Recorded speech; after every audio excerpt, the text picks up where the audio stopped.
Before we get started, I just want to let all of you know that a mistake has been made. About 18 minutes into our conversation, Erin's feed cut out, which means we don't have her footage for most of our talk about Amadeus. Right. So what you're going to hear right now, the first 18 minutes are from our original conversation about Amadeus, and then it's going to jump cut to today. Our new conversation. Erin has been gracious enough to treat me with her presence a second time. She wished this upon herself because she asked to be on my podcast again as soon as possible, and that wish was granted immediately. So now to the intro we recorded a few days ago, and I'll see you in 18 minutes. 5, 6, 7, 8. We got Big Theater Kid Energy.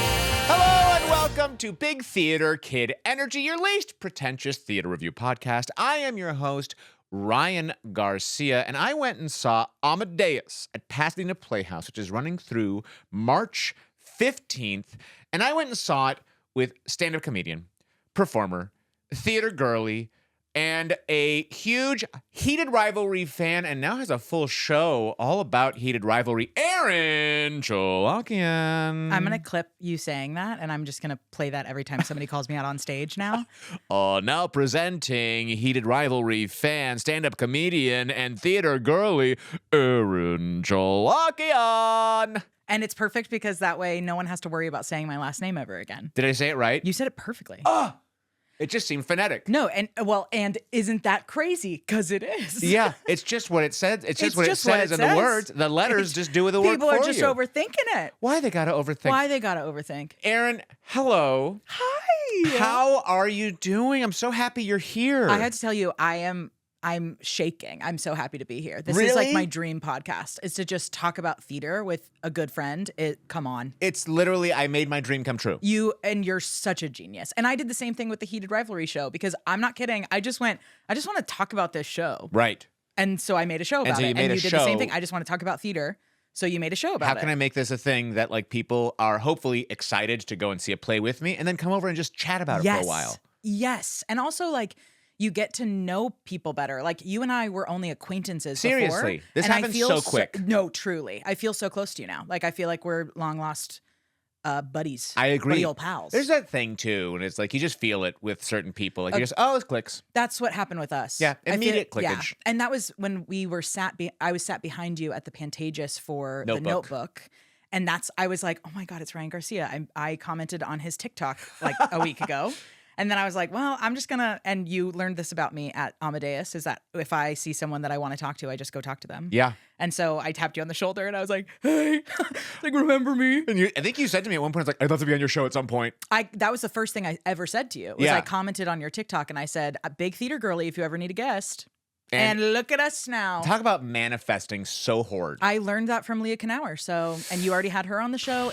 Everything is cyclical. Everything is meant to be. And to talk about you for a little bit. Oh God. You're originally from Santa Clarita. Yeah. And what got you, were you doing any kind of, like, what got you into theater? Did you have like a theater like upbringing? Were you doing plays? How did you get going in the... I started in dance. That was like my first thing. My mom tells this story all the time, that when I was 4 years old, there was a dance studio on the way to and from my elementary school. And all of a sudden when I was 4, I turned to my mom and I said, Mom, I want to go to there. Which I don't think is true, because my mom was a dancer in high school. I think you were saying because my mom was a liar. Because my mom, well, that too. I'm not going to say that's not the case. We're all liars in some sense. Yeah, that's true. But I think it was maybe a little bit that I was like, sounds good. But she was a dancer in high school, so she was like excited to have a kid that was like excited about it. And so I started out in dance. I did ballet, tap, jazz, and then I did Irish dance in junior high and high school. Wow. Competitive Irish dancing. Wait, is that like the crazy. legs kicking, but the top of your body is still? Yes. Wow. Crazy. And that was like my first time competing in any kind of like dance situation, because I never wanted to compete in dance. I just wanted it to be fun. Then I did Irish dancing, which then led me into high school show choir, because it was like you're dancing, you're competing, and so then I started singing, and then in high school show choir. What year did you start doing high school show choir? Get this, 2009. Do you know what else happened is that in High School 2009? Musical? Glee, baby. Glee. Imagine being in high school and starting show choir the year Wow. Glee comes out. And then guess what happened my junior year? No, I don't know. Pitch Perfect. Whoa. So you're like, oh, this is the right place? I was like, I'm going to be the coolest kid on campus. Wrong. Nah. Wrong. The only people watching that were the people We're also the people in in show it. choir. Exactly. So we were not cool in the slightest. But yeah, show choir was a really big transformative time for me. I loved it. And then my first play aside from Wizard of Oz when I was like in first grade, which schools do, you know? Right. I did Wizard of Oz in high school. Okay, see? And when I was in first grade, this is actually a really funny story. When I was such a dancer that I only wanted to be in the like lollipop guild or whatever, the like little ballerinas. Yep.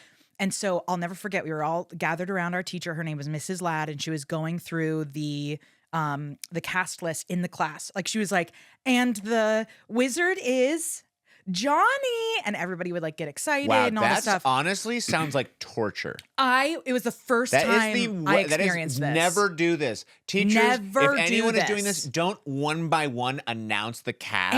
And she went like least important to most important. I know that because oh my gosh. I remember this like it happened yesterday. She got to the Lollipop Guild and I like sat up straighter because I was like, here it's comes gonna be my me. name. And then it wasn't me. And then in my head, because that was the only thing I wanted, Heartbreaking. I was like, well, I'm not in the show. Like Yeah. that was how my brain worked because I was in first grade, right? Yeah. So I'm sitting there and I'm like all upset. And then she goes, and Dorothy's going to be played by Erin Cholakian. And the whole room was silent. What? Because they were pissed. Because all of the girls wanted to be Dorothy. Of course. And I was the only girl, and I was loud about it. Like I was the only girl that didn't want to be Dorothy, and I was Dorothy. And my mom tells this story to this day. I got in the car after school, and my mom was like, "How did it go? What part did you get?" And I started sobbing, like full sobbing, and she thought that like.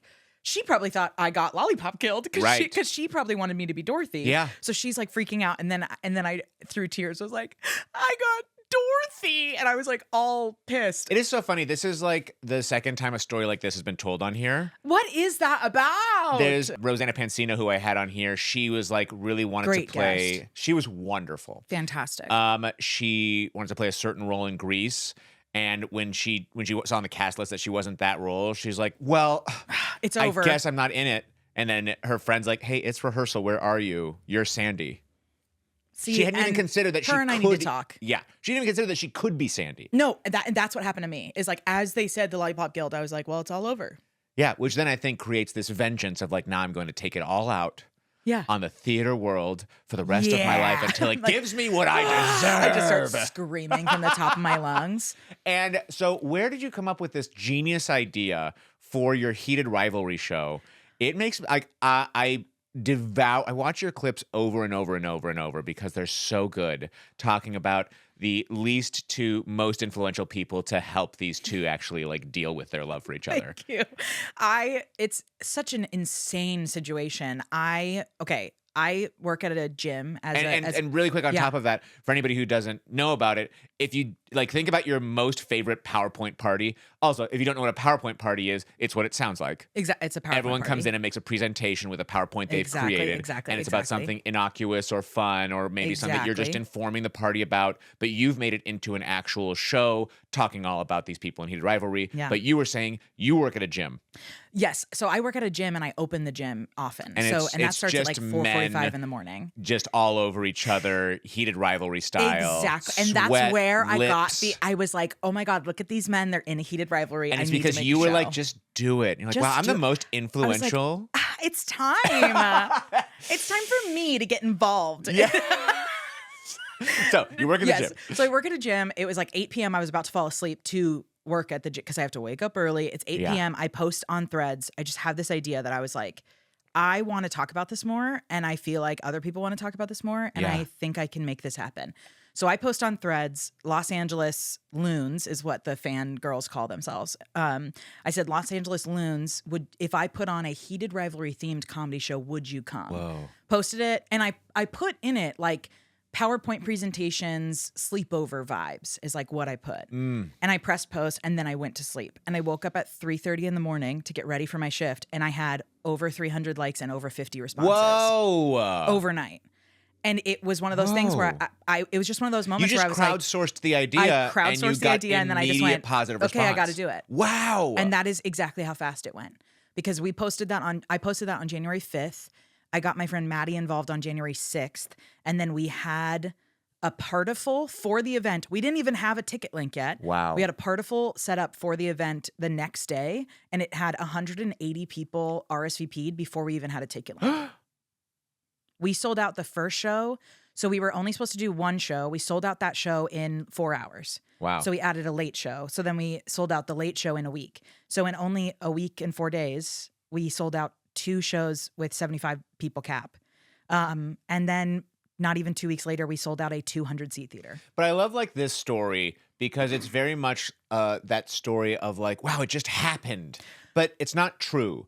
Like yes. what Okay. really so what true. really happened is like you put like boots on the ground working at Blood, being sweat, a and stand tears, up like genuinely. and like doing your job and like being fucking great at what you do. Thank you. And then also being so open to like put yourself out there. Like when us being at Pasadena Playhouse was just so fun to be with someone who's like, love your dress, love this, how are you, what's that, let's like just like open and talking and connecting with everybody. So like having those things converge and then the right moment comes along where that work that you've put in and that ability to ask like for real, it's so vulnerable and brave and scary. Thank to you just so put much. yourself out there in that way. Yeah. But all those things converged to have this immediate success.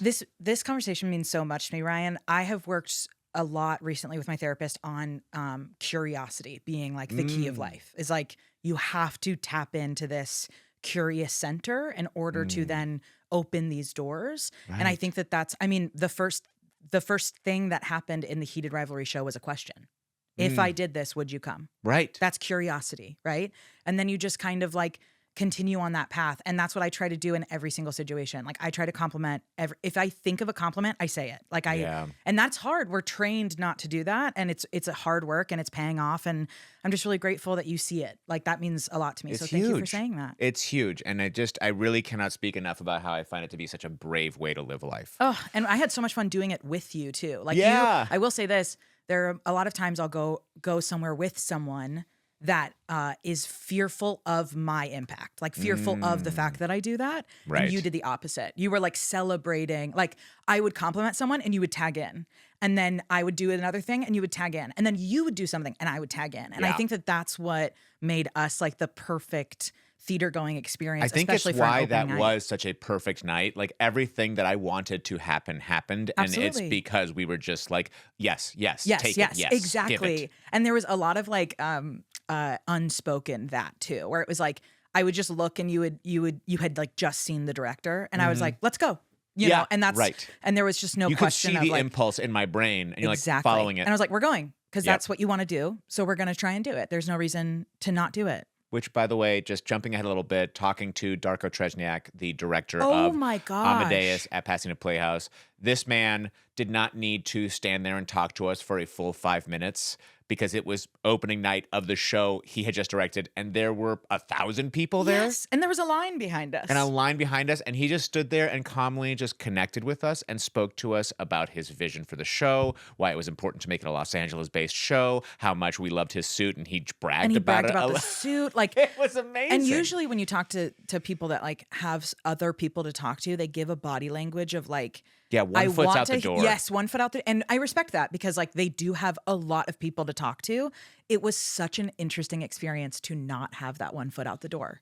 We both we noticed kept it. waiting Yes. for that moment. To be like, and that's another and it thing we actually do didn't really happen well. until somebody else swooped in to start. And I'm like, that's she ended the conversation, which was perfect because then we were able to be like a very gracious goodbye. You know, like thank you so much for stopping and talking to us. Have a good rest of your night. And totally. it was just so special. We have so much to talk about. So much to talk about. So enough talking about, because we're going to talk about each other anyway That's during how this. it works. It's just going to fold its way in.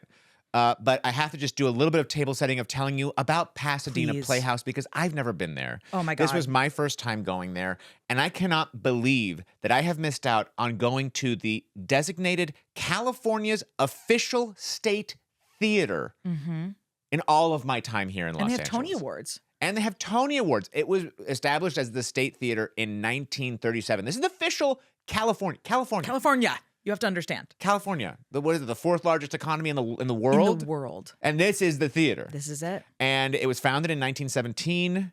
And the current landmarked theater opened in 1925, built by founder Gilmore Brown after raising money from over 1,000 Pasadena residents, which I think is like, it's a theater not only of the state, but of the people. Like yes, the people and if you gather the walk money down together. the alleyway between the theater and their like little bar area, all of those names are on the wall. And they're all like little blocks of wood, which I think is so special because it's like the building blocks of the theater. Gosh, yes, I love that. And its seat count, I thought it was bigger because it feels so grand in there. It feels so grand. But it's like 686. Okay, that's the seat count, that feels which is so small. It felt like 2,000 people were in there. Same. Could that not have, was like, how but it makes me realize like, wow, this is so intimate for how grand it is.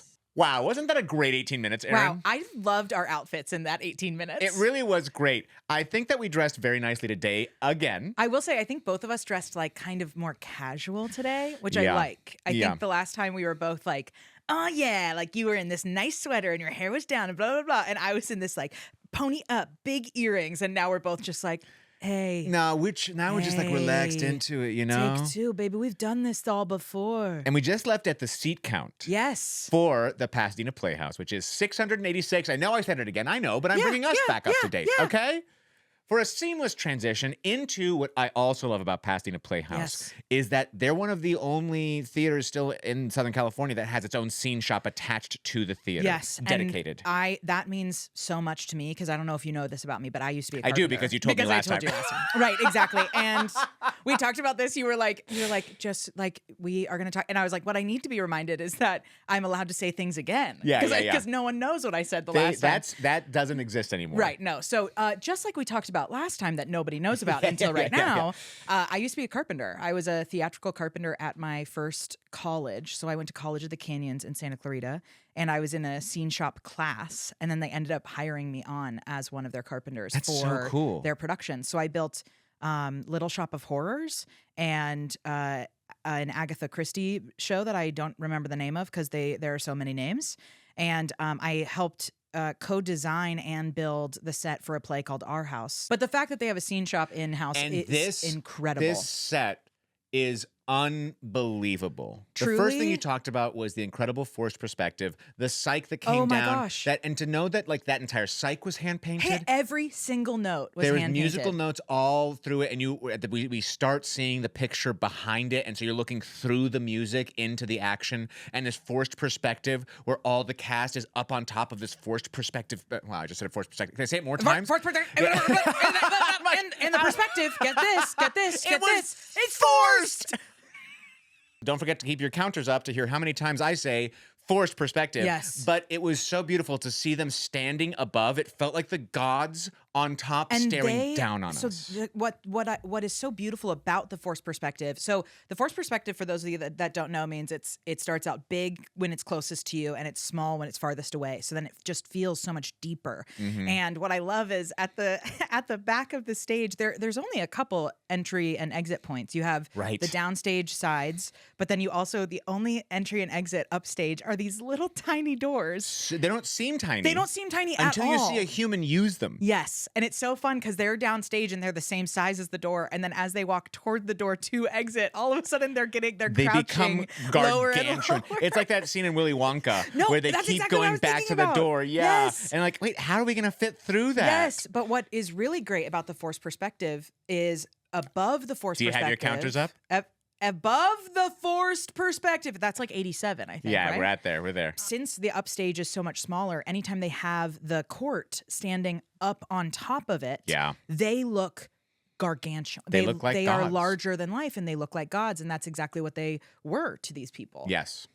And it's also the other thing with those tiny doors is that when we first meet Mozart, played by Sam Clement, incredibly. He's amazing. And Constanza, played by Lauren Worsham, who is the biggest star of all time. I just love her. They're unbelievable. They're so good in these roles. Yes. But they're both not like super tall people. No. So it was funny. Yes. Because the doors did seem small, but they didn't seem tiny. They didn't seem tiny until Michael Patrick Davis, who played Emperor Joseph II, during intermission I searched his You sure height, did? and he's 6'8" when a inches. 6'8" man, and I don't care how sinewy and tall and lean he is, he looks like a massive monster coming out these tiny doors. It's so funny. I said to you that from his knee to his foot is a tree trunk. That's right. Like, that is how tall this man is.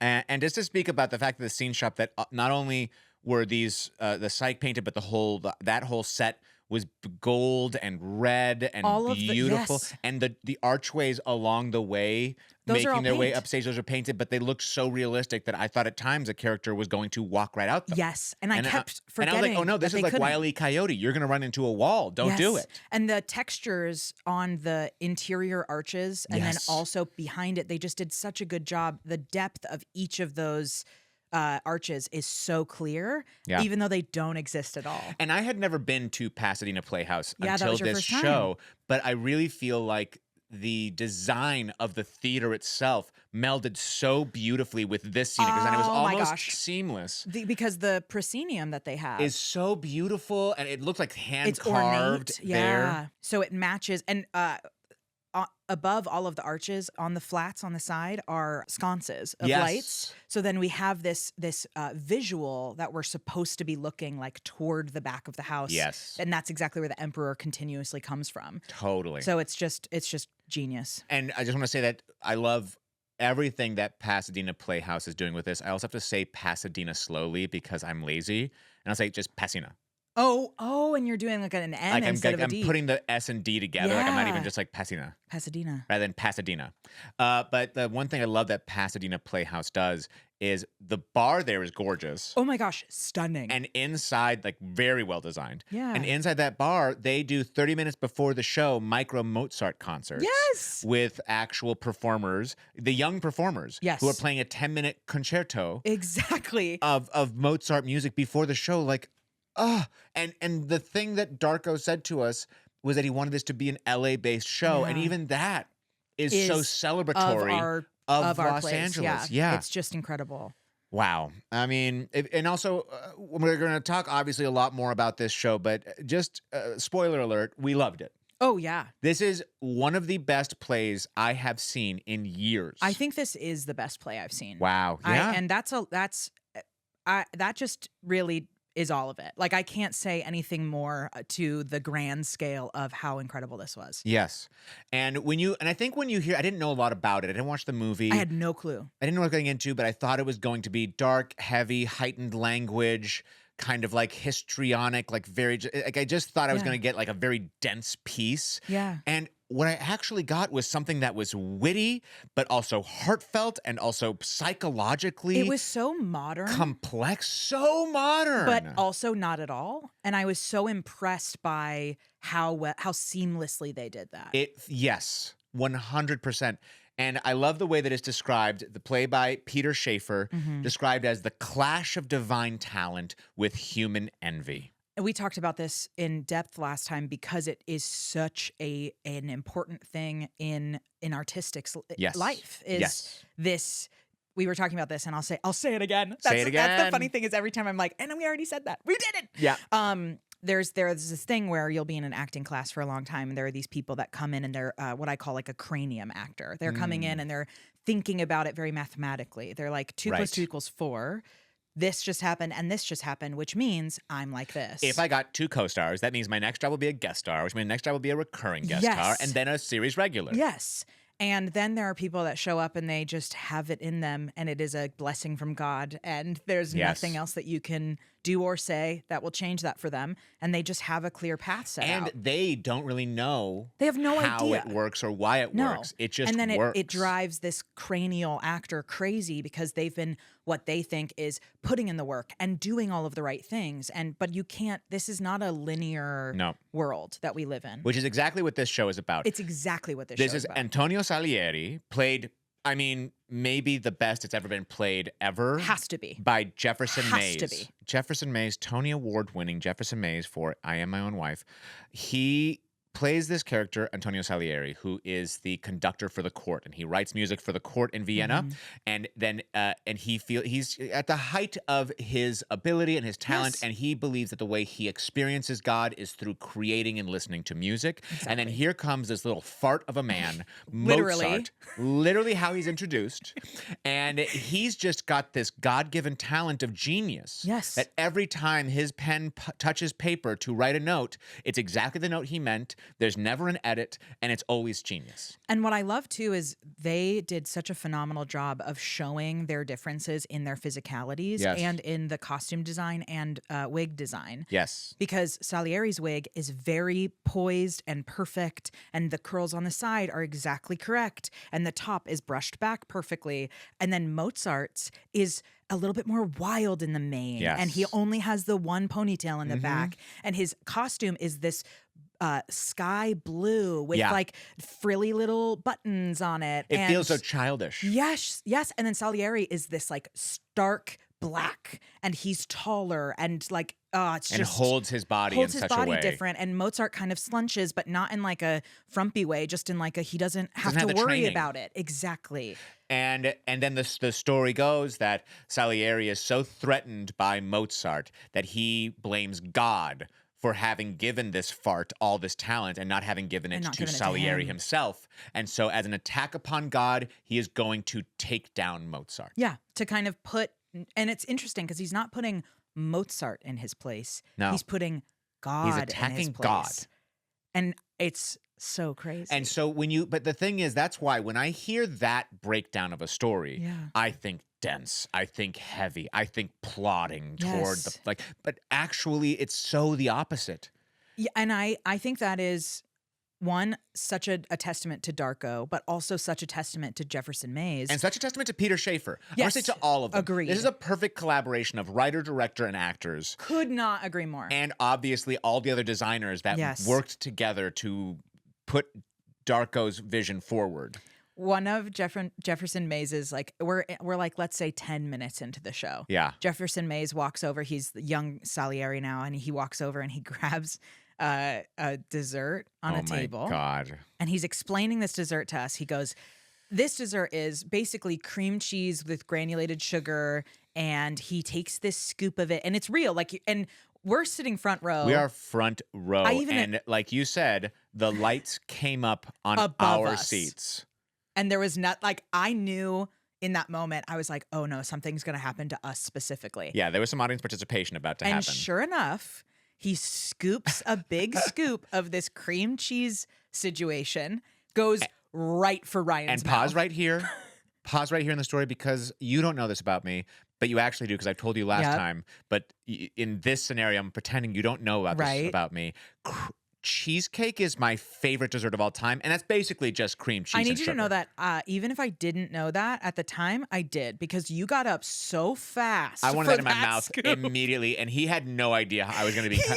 I can promise you that when they directed it, they were like, and then you'll go to this person and they'll be like shocked, and then you'll turn it away and you'll psych them out. I wonder if there's even so fast. I think I saw on his face like shock at how quick. I was like a viper striking. And he was just as viperous when he But have you turned seen those videos that of like a around. cat versus a viper? That the cat's actually faster than the strike of a viper? He's a cat. Yes, he is. Because he saw it you coming were and he going was so went, present. Nope. He pulled it right away and put it in his mouth, and I was so upset. The audience died laughing, and it looked so staged that we were asked at intermission by the people behind us if you were know planned. that guy, right? Yeah. And that's why you're in the front, actor? is because He sent you there. And then I said to you, and this is great that we have proof now. Yes. I said to you, I was like, they put you in that spot specifically. Right. And then you were like, no, there's no way. And I was like, no, I know how these things work. And then we saw Pasadena Playhouse put out how like meticulously they plan out the seating like chart. 6 people leaning over a seating chart and like moving people around. I bet Ryan would play. Yeah. And they really did their big one with that. And then you planned it out perfectly that after the show, because there was such great the spread by Pasadena Playhouse is unbelievable. Oh, beautiful. The grazing table had everything, including those red peppers with cheese that if you hadn't had, they were life-changing. So the first time we went through the grazing table, you were like, you missed the peppers. And I was like, what? Like I Yeah. didn't. I was like, Doesn't even sound that great. Okay, cool. a pepper. And you were like, no, you missed the peppers and they're stuffed with cheese, and we have to go back. And I was like, all right. So after the show, they had those peppers again, Yes. and they were hidden way at the end in just one Literally little, the last place. in this little wooden bowl, just very nondescript. Didn't seem like a big Yeah. deal. So delicious. Oh my gosh, I'm still drooling over them. Yeah, we only got a couple each. Yep. Could have had a full meal. Of it. That's all I want to eat for the rest of time. And there was also a dessert table, and you suggested grab a dessert and go to Jefferson Mays and get him back. Yeah. And he loved it. Oh my gosh, it was so funny too because we waited a long time for that moment, and Yeah. I thought you were gonna give up on it, not in like a you specifically Totally. would, but anybody else would have at that point been Right. like, I can't do this, like and you stuck it out, and the second he turned to you, and I think he kind of recognized you and was like excited For to sure. see you, and then you were like, I'm gonna rah! And it was the most He's like, special moment. Revenge. That's what Yeah. he went, Revenge. Pointing to the gods. I love that man so much, and we're going to talk more about how wonderful he is, but a little bit more about the writer, Peter Shaffer. Yes. He's a British playwright that premiered, and this show premiered in 1979 and became one of Insane. his most celebrated works, obviously, because it's so good. I did not know how good it was. I did had not know no clue. what we were in for. And I already talked about what it is.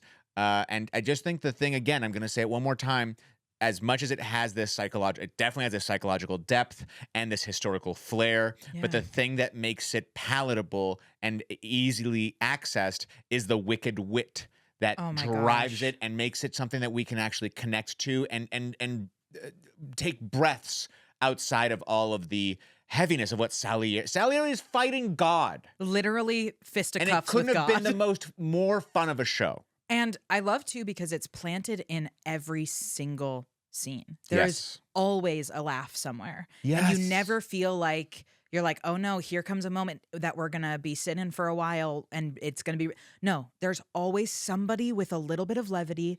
And some of Yes. it's just choices. Like Yes. the line might not have been the most comedic written line. Specifically from but- John Lavelle. Oh my God, John Lavelle. My John good friend Lavelle, John Lavelle, I who played love you. Orsini Rosenberg. He could do it with just the turn of his calf. The way was that he stood his so- body, the way he his would flip his shoulders. hair around. He really like I love the when actors lead with a part of their body. I think that it's such a brilliant way to get into the character of someone. Yes. And he really led with his shoulders in this very sassy world.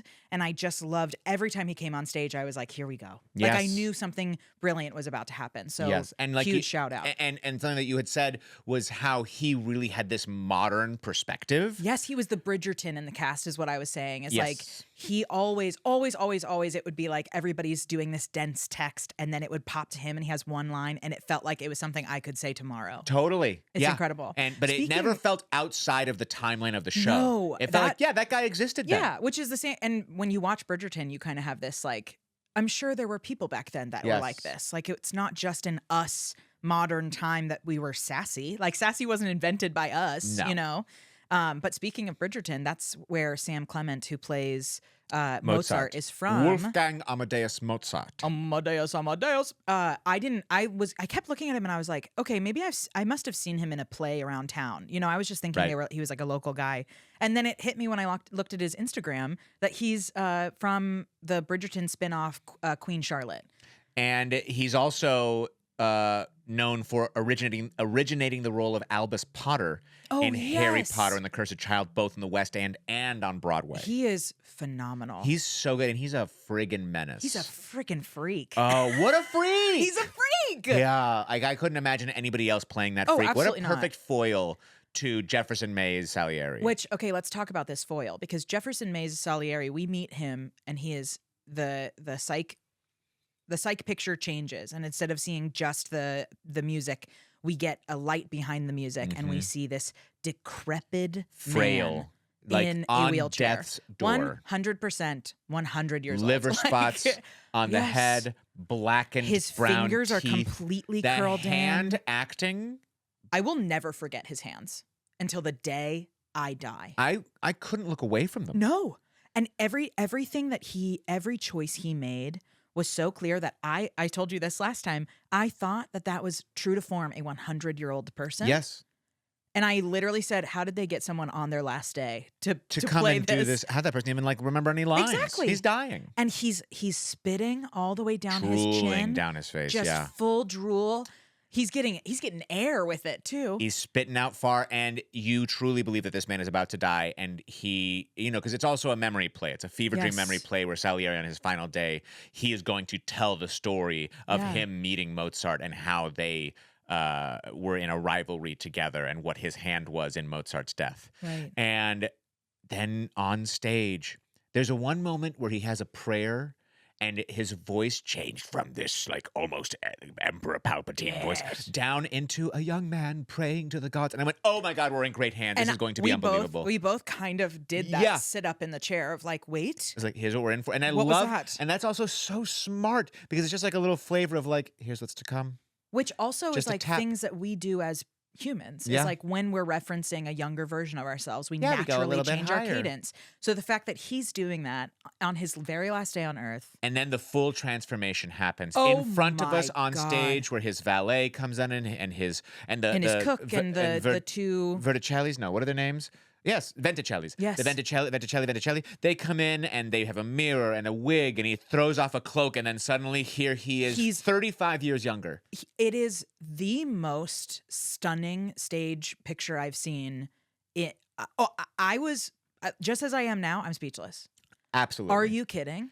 Absolutely. And speaking of his transitions, because he goes from old to young and young to old a couple of times, something that I loved so much about how specific Jefferson Mays is that when he transitions from old to young, he does it so quickly in the way it's that like a youth magic happens. trick. Yes. Truly.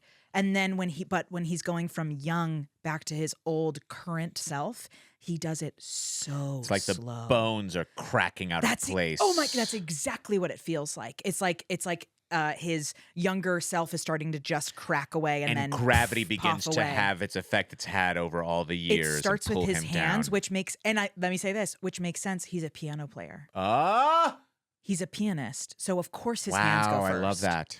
What a brilliant, and we didn't say this last time, and I thought about it as we left, and I went, oh, I wish I had said that, because I thought about it in the moment. See, that, it's like, your wishing. You're I'm why we're back sorry, here. I'm You too wish so powerful. hard. You're such a powerful manifester. Just like too powerful.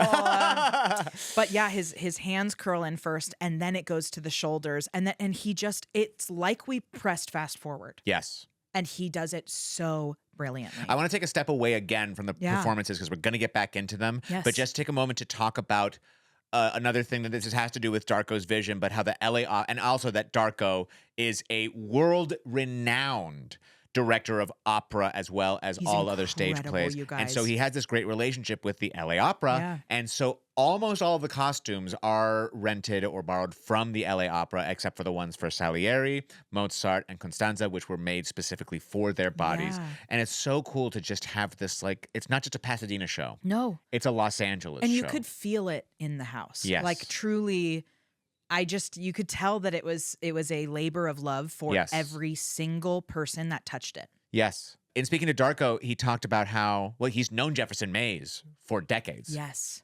For decades. And now they're talking about, his joke was like, yeah, we met 30 years ago, and now we're talking about King Lear. Just talking about the passage Which is, of time by and the way, age. the perfect joke to talk about the passage of time So to funny. theater kids. So he said that, and we perfect. both cackled. And so Darko Tresnjak, who's the director of this show, American theater and opera director of Serbian heritage. He's got a Tony Award in 2014 for his best direction of a musical for A Gentleman's Guide to Love and Murder, which had Jefferson Mays and also Lauren Worsham both And in the it. set designer. And the set designer was the same set designer for that. And he no longer wants to do auditions. No.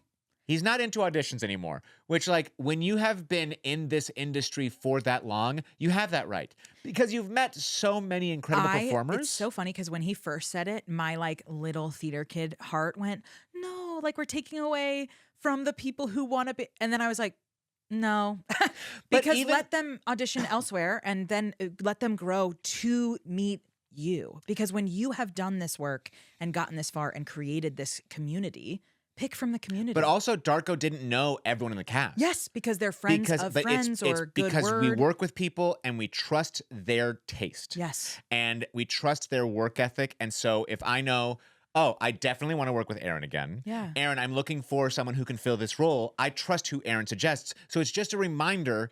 Say yes to projects. Yes. Say yes to going out and being and meeting people and be a good person and be a hardworking person. This is what they, by the way, this is what they mean when they say it's all in who you know. That's don't what networking means. They don't mean it in the sense of like, you have to get on all of these people's lists and blah, blah, blah.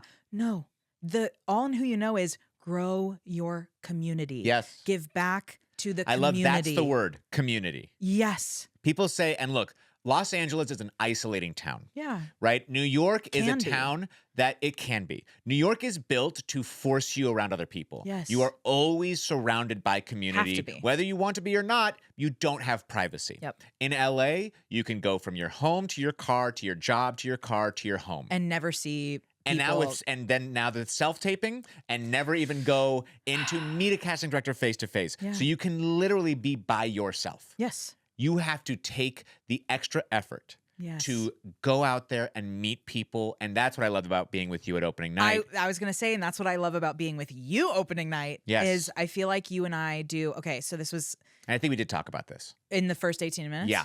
Well, we're going to say it really quickly just Say in it really case. quickly. One of my greatest gifts that the Lord has given me is that, and that I've honed in on, I'll say, because it's not innate in me, it's not natural, but is the ability to like go up to people in Yes. places where normally people would be like, I can't go up to them. No. And it was so much fun to do it with you specifically because we tag onto each other so well. Totally. It's like you make a joke and then I make a joke and then you riff and then I riff and then we know when it's like, And now just we're like done. you, that's the thing too. It's like find your partner. Yes. I think find your wingman. It's so hard out here to Oh my do it gosh. alone. Just like having just one. And that's how it starts. Like I think community feels there's always like the finish line feels so scary. Yeah. But if you can like really think of like community can be two people. Yes. And if you can get two people, then it's much easier to get to four people. And then it's much Yes. easier to get to a troupe. And then it's much easier to get to a theater. Yes. You know what I mean? Yes. And that's the thing is like you have to be a villager in your village in order to Yes. grow your village. And we were villagers that night, baby. We were going around making a village. 100% we were. So let's talk some more about these actors. Yes, please. Jefferson Mays. Oh, We've said so much already because how could we not? about this genius of a man. It is his show. Yeah. You know, he's on stage He's the having the whole time. greatest arc of I didn't know that I had a dream of someday playing Salieri and Amadeus, And now you do. but now I do. Yeah.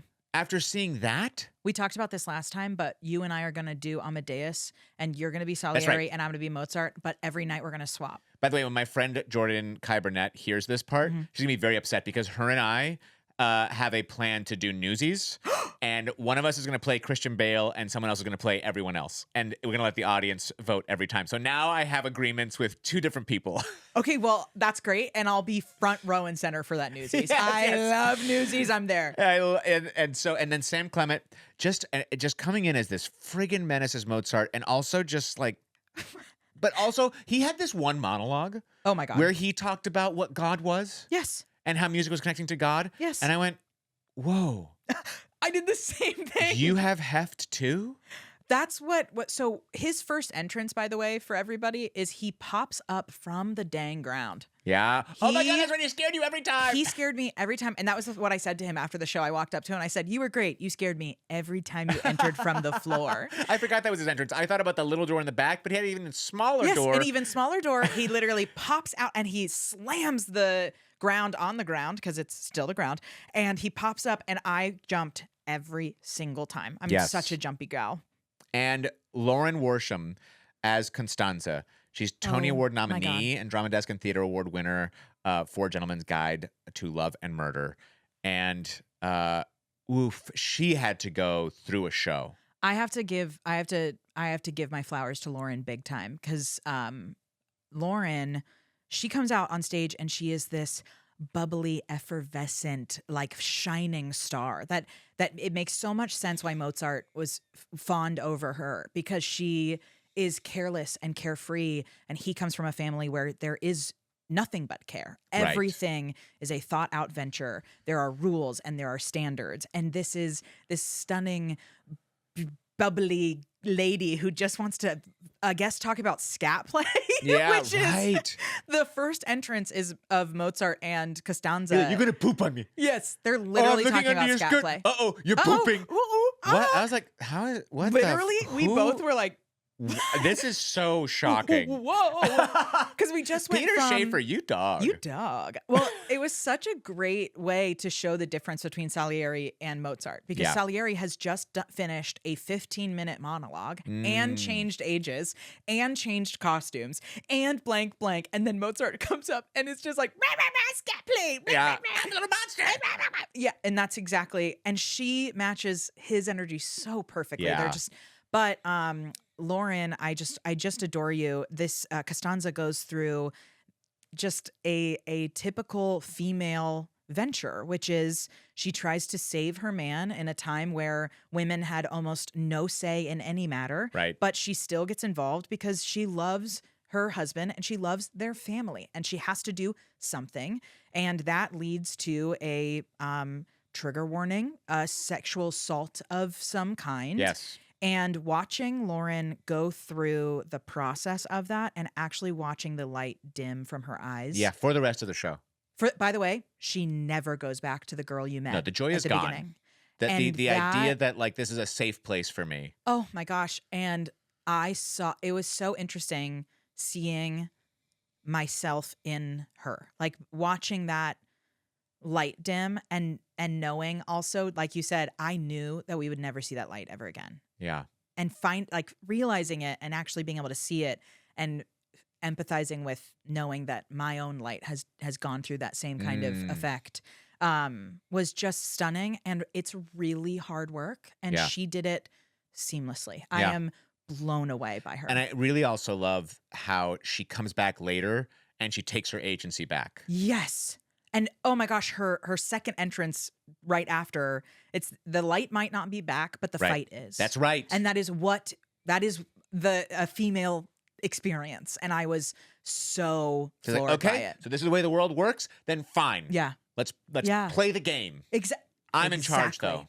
And that's exactly. And then that was like, oh, that's too intimidating. then- I can't I handle know. that. That's you, Because a that's- woman with power. No, you're supposed to just bend and wilt like a flower to me. It is. I have chills even talking about it. It was a very meaningful moment for me. Yes. And the court surrounding Yes. our emperor was filled by these just incredible performers. It was three of them specifically. Kenneth Juan Bentley Incredible. played Van Sweeten. He's just all the piousness and stick up Yes. his ass of the way things are meant to be and how they're supposed to be handled and supposed to be done. And Yes. I'm actually a champion of Mozart. And he also was so funny for that. Like Yes. every time he had an opinion or something, he got a laugh after every single line. It was so expertly done. And John Lavelle as Orsini Rosenberg. love you. Already spoken about you. Lavelle, Jesus Lavelle, Christ. our literal king. So friggin' funny. And then Matthew Henderson as Count Johann Kilian. No. Yes. Yes. As Count Johann Kilian von Strack, who's Who- also just kind of like bumbling about. Yeah. It seems like he's someone who's just like, you know what he is, what Count Johann Kilian von Strack is he's the Nepo baby who's just kind of like got Yeah. thrust into this, and he's like, well, I'm supposed to be a count. Well, hello. I'm in charge. Yeah. And so it was so funny to see, like, you know, the people working in their different ways and they're conniving and they're Yeah. and they all played their parts so expertly. I love too because the court doesn't have that many scenes, but when Right. they do have a scene, they are larger than life. Like we even felt the effect. They walked on stage and we were like, "Oh, everybody bow down.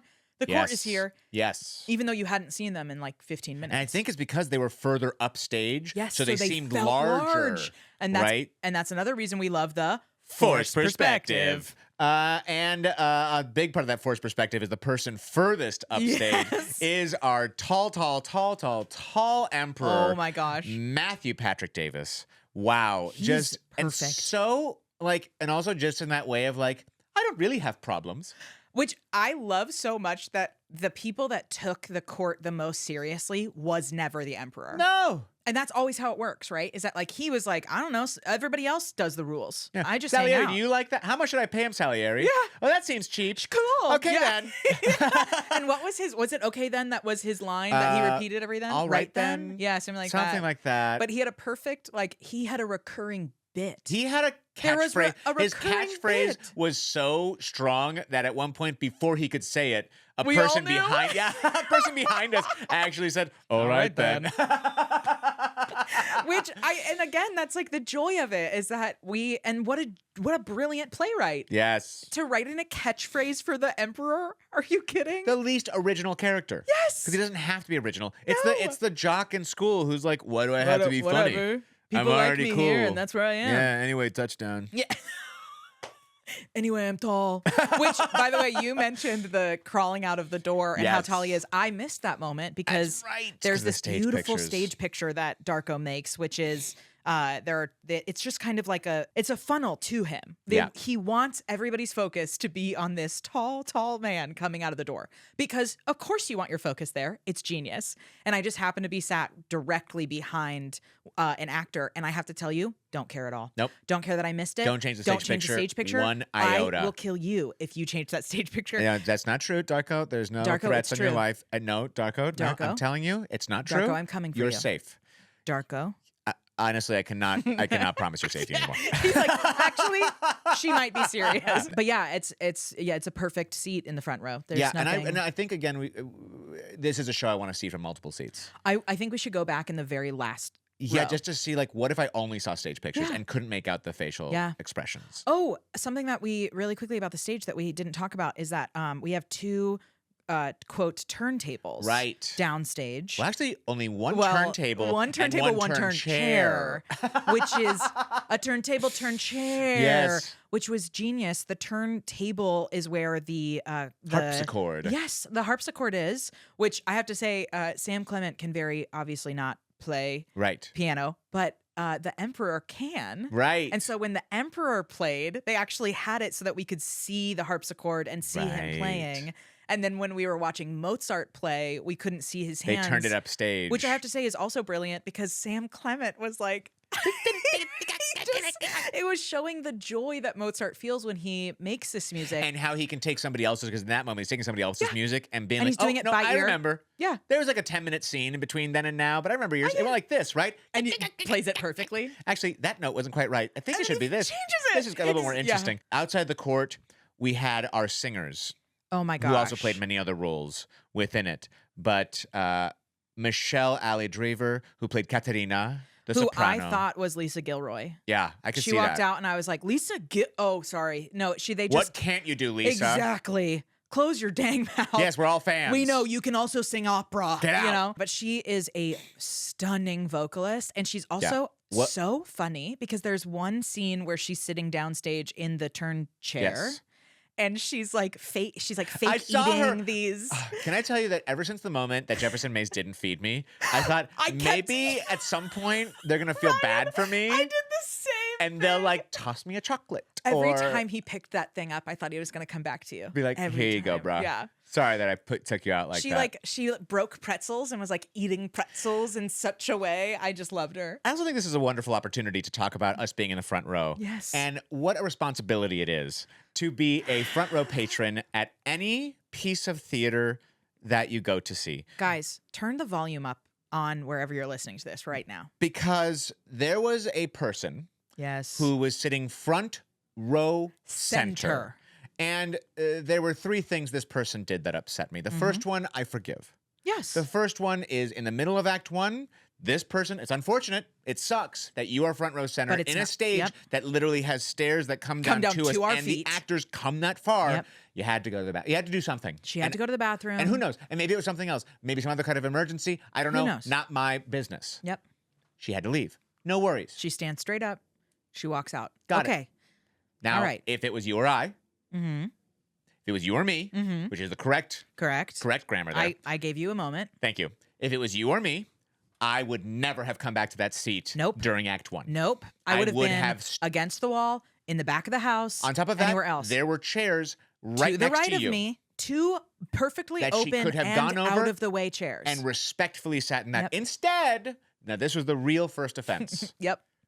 walking full straight back, as tall as she possibly could, Yep. in the middle of a scene, right back to her seat. As I leaned over and said to you, Nary nary a a hunch. What Are are you you doing? doing? How are you walking back? And by the way, all of the actors were downstage Yes. on the staircase. She had to like juke out Yes, actors yes. to get to her seat. and like she was as if they were in her tall way. as the actors. Like, there's no way. Oh my Now, gosh.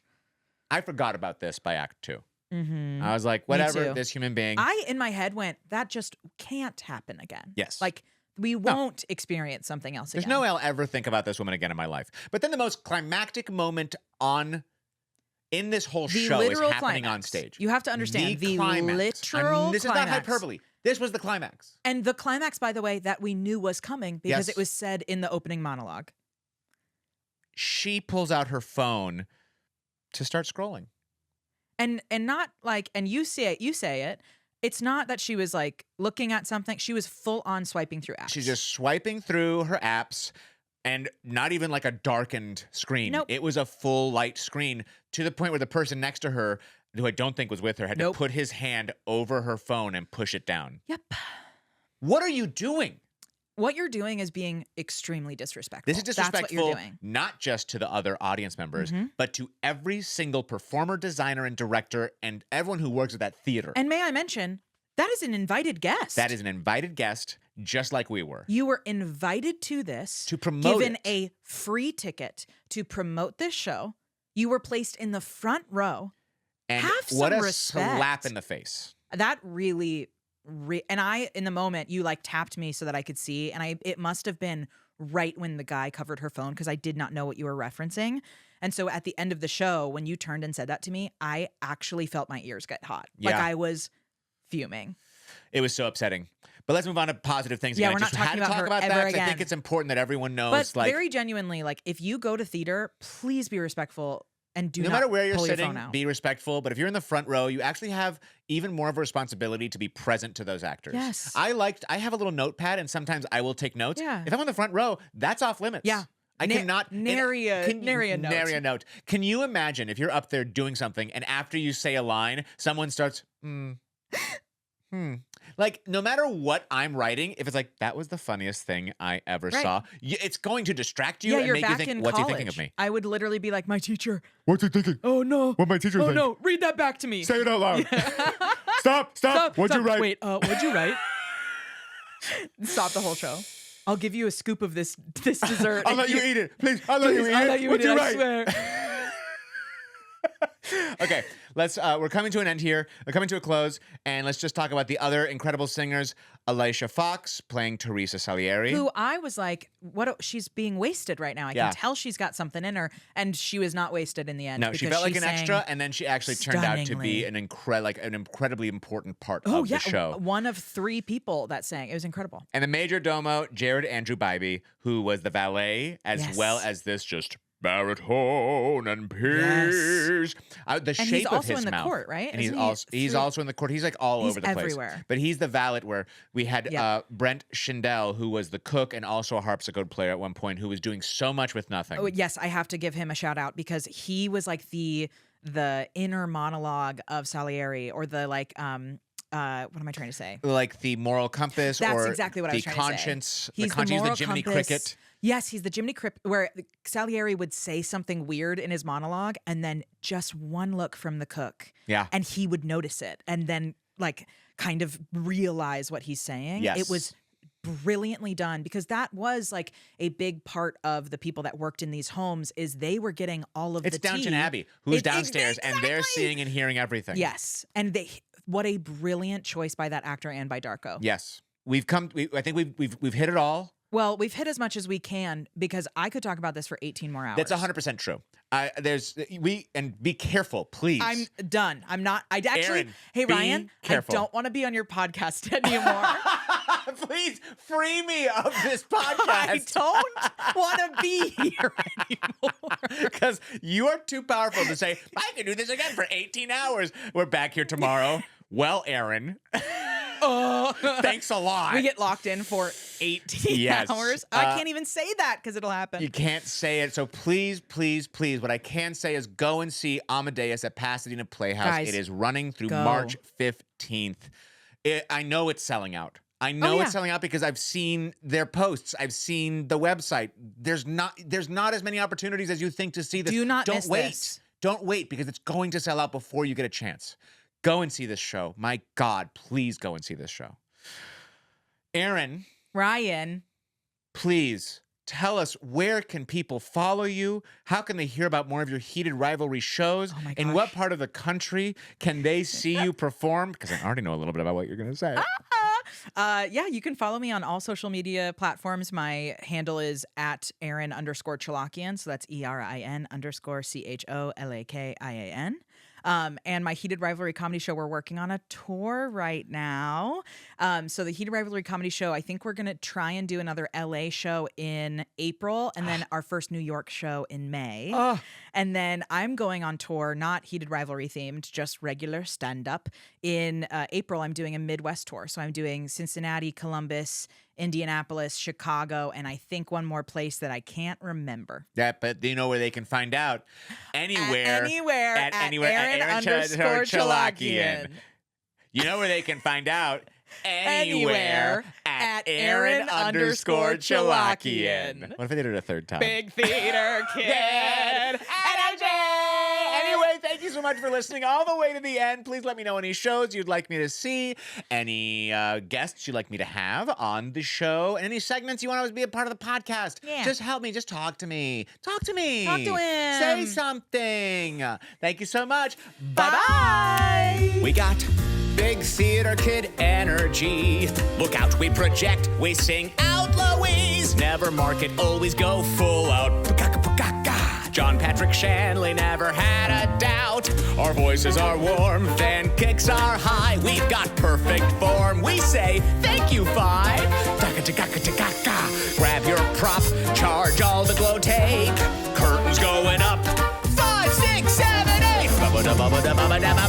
We got big theater kid